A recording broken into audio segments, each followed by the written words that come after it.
It's my great pleasure as well to, as Spencer had alluded, to introduce Sharon Isaak, or to welcome Sharon Isaak here, that's from the Renters at Risk Coalition. So Sharon, if you want to come up here, and then we'll get to hear what Carol is standing up for. 1 second. Here you go, Sharon.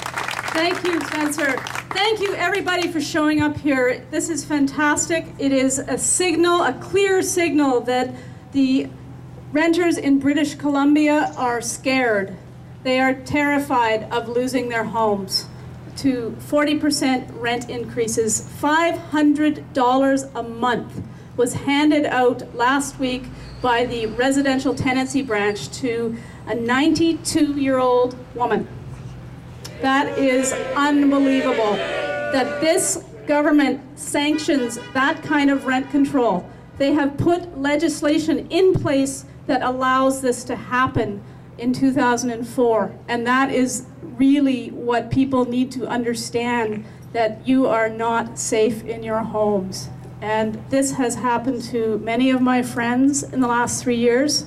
The changes in the Residential Tenancy Act, there's about 4 different ways to get around rent control that is just waiting to be used and abused by some types of corporate property owners.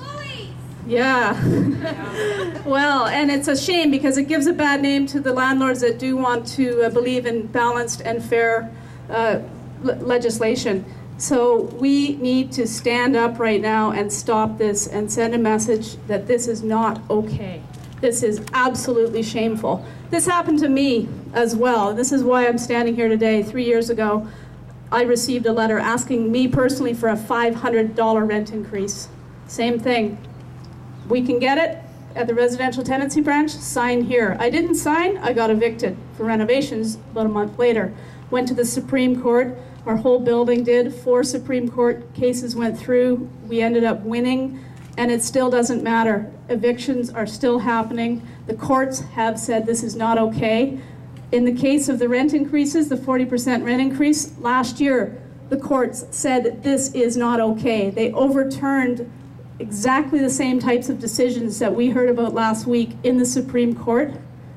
Turfed them out, said no way, not okay. Yet it is still happening. We need change, and that is what I have been campaigning for the last 3 years, and I believe that we cannot let this continue. Thank you, Sharon.